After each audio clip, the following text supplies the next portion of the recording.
Difficile à croire, mais cette patiente était encore au bloc opératoire il y a quelques heures. Je me sens bien. Comme vous voyez, je mange parce que j'ai très faim. Madame David est atteinte d'un cancer du côlon qui s'est étendu au péritoine. Depuis janvier dernier, le CHUV propose une nouvelle technique de chimiothérapie directement vaporisée dans l'abdomen.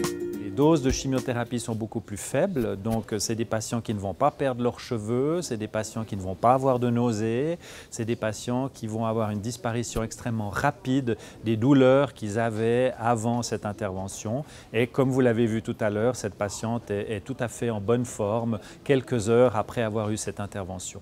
Nous retrouvons Madame David la veille de son opération. Le traitement se déroule généralement sur 3 séances. Pour elle, c'est la 3e, presque la routine. Je connais déjà le processus de l'intervention. C'est moins pénible, moins de fatigue au réveil et puis dans la préparation des autres chirurgies que j'ai déjà subies. Pour les promenades, est-ce que vous avez des difficultés à faire des longues promenades? Un peu, d'accord. Alors là aussi, on est sur le 2. Avant chaque nouvelle intervention, les patients répondent à un questionnaire très précis. C'est un questionnaire qu'on fait remplir pour connaître un peu ce qu'on appelle la qualité de vie du patient entre les différentes opérations. On est très sur le symptôme physique avec le médecin. Alors que dans ce questionnaire, il est complet et puis il touche quand même aussi d'autres sphères.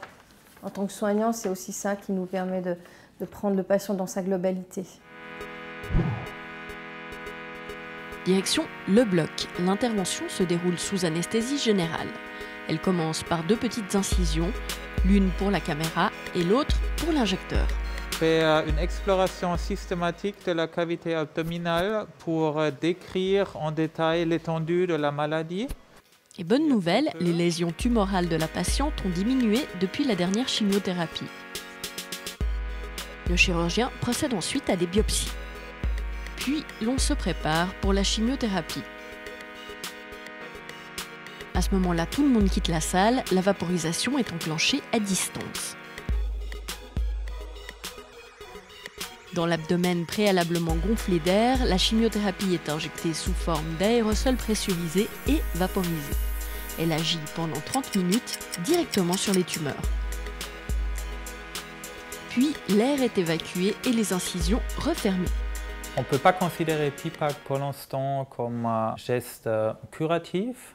Par contre, c'est un bon geste palliatif avec un taux de succès dans 3 sur 4 des patients. Même des patients qui ont déjà eu toute autre sorte de traitement, comme par exemple une chimiothérapie par la veine ou des grosses opérations. Un traitement prometteur qui améliore déjà beaucoup la qualité de vie des patients.